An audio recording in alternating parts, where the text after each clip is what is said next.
The sheer speed of digital media and the challenges this presents to the communication of reliable information framed in necessary context is a real challenge for organizations like Amnesty International.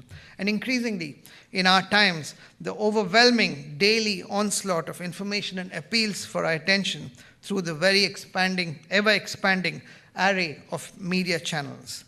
While some of these challenges are not unique to digital media, all of them gain considerably in consequence when set beside the strongly decentralized, grassroots, populist possibilities built into new media.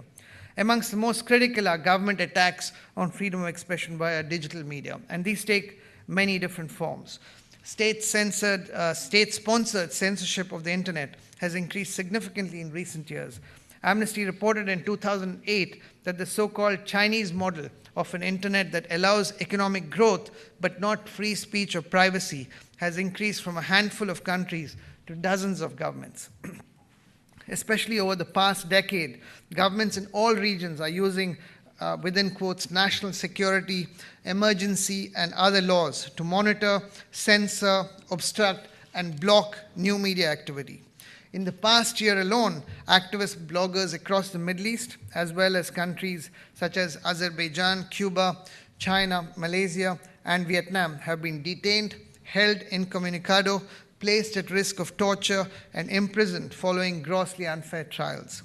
Many governments, China and Iran are striking examples, are investing considerable resources into using new media to directly target activists, to disrupt their online organizational activities, and to employ large networks of pro-government bloggers.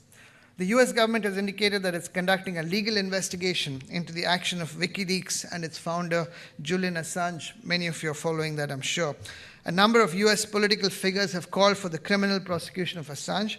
Amnesty International has many grave concerns with this case, including threats to the right of freedom of expression.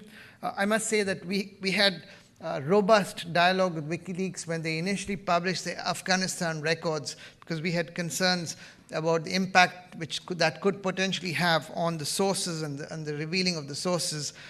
We pushed for the names to be redacted, and when they release the next set of names for Iraq, etc., they have taken some of that into account.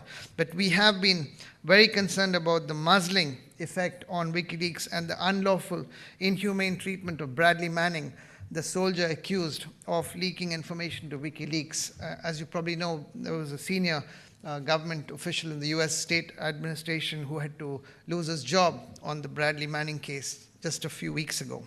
Now, on the matter of access, Amnesty International has also had reasons to criticize companies such as Cisco, Google, Microsoft, and Yahoo for being complicit at some points in suppressing freedom of speech in China. Now,